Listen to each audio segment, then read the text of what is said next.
There she is. Here she comes.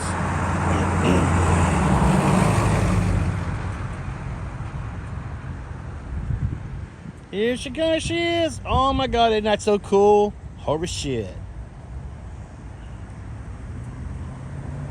Only in Mississippi does a rescue vehicle turn out to be a hovercraft.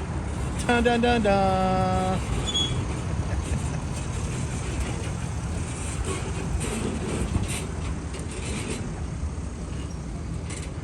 Cooler shit don't happen anywhere else in the world. Just doesn't happen.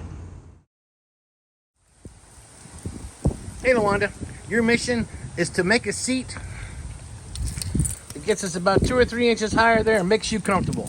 Because I want that bottom to be comfortable. That bottom needs to be comfy. Yeah, I can't hurt that bottom. Okay, for a while now, me and my younger brother have been dreaming about having a hovercraft and or some wing and ground effect craft.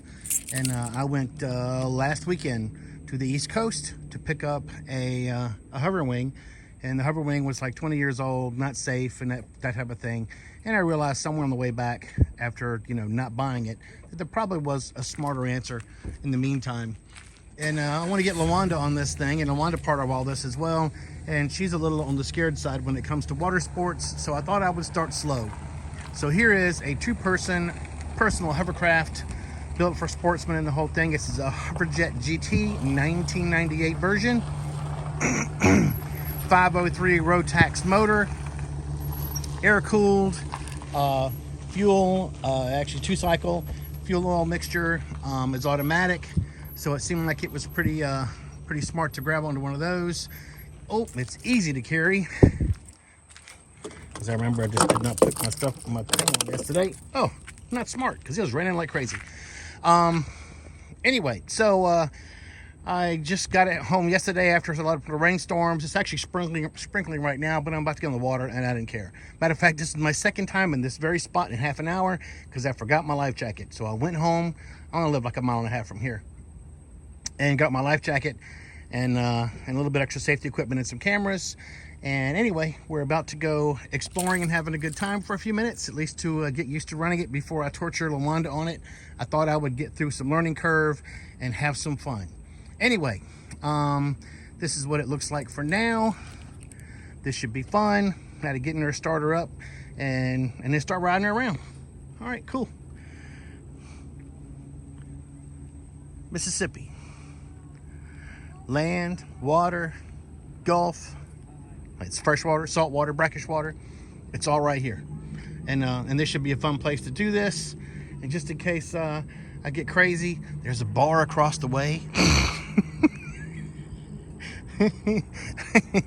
But I don't have any dock lines, so I can't pull up anywhere. I'm in the water or I'm here. As a matter of fact, this thing has no deck cleats, so I've ordered some for this boat, as well as some lights, some navigation lights to make this a little bit more legal at nighttime. And as a great side effect of this vehicle, aside of getting me in the water a little bit more frequently, this would be a great craft with which we can actually go save wildlife.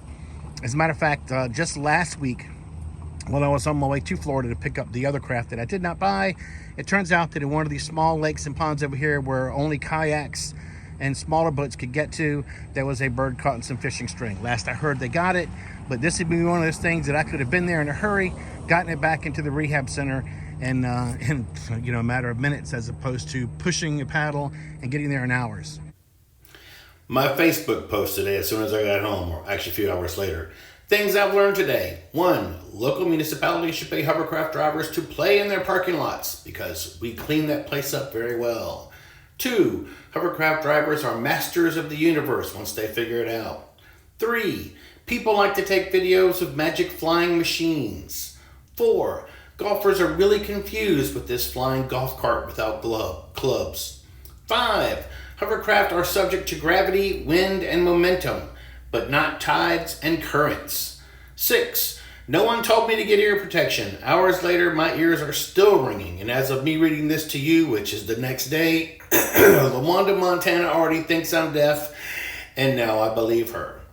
7, only a hovercraft can be going 30 miles per hour facing in the wrong direction. Imagine going 30 miles per hour on a motorcycle backwards in a seat. It's scary, scary cool. 8. It takes mucho body movement to drive this thing. Doing a 360 at 30 miles per hour and continuing to go in the same direction is just too cool for school. 9. Please speak up when talking to me. 10. Always make sure to park the trailer downhill because hovercrafts only have so much in them on the uphill. Other than that, yesterday was awesome. This craft would get me places that I couldn't have gotten to before. As a matter of fact, I got to revisit a place where I had saved a pelican and I had to swim out to get to it. It turns out that this hovercraft could have got me right up to the spot. Because it's loud, probably scared the shit out of the bird, but it was able to get me somewhere without too much effort. Anyway, this should be fun. Thanks for watching. Okay, just got back from Gulfport Lake.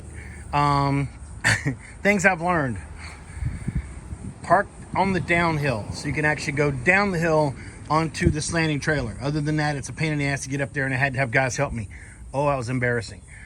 2, wear earmuffs or some kind of earplug because that crap is loud. 3, holy shit, you don't want to be in any rough seas because it tends to like hit the waves and bottom out on occasion. But other than that, this thing can do like 360s in the water. I set up a time lapse of me out there running around in the water, so we'll see what it looks like in a minute. I hope I look like I was doing cool stuff. If not, then yeah, I did moron stuff. I've got to fix this window. Could I take the keys out of ignition before I set it anywhere? Actually, this is pretty cool. This is a fun craft. It can save a lot of wildlife. It can do a lot of good in the world. Get me out front to do some fishing. I've ordered some pole holders for that. Some cleats. This thing will be something to go in the water on a regular basis.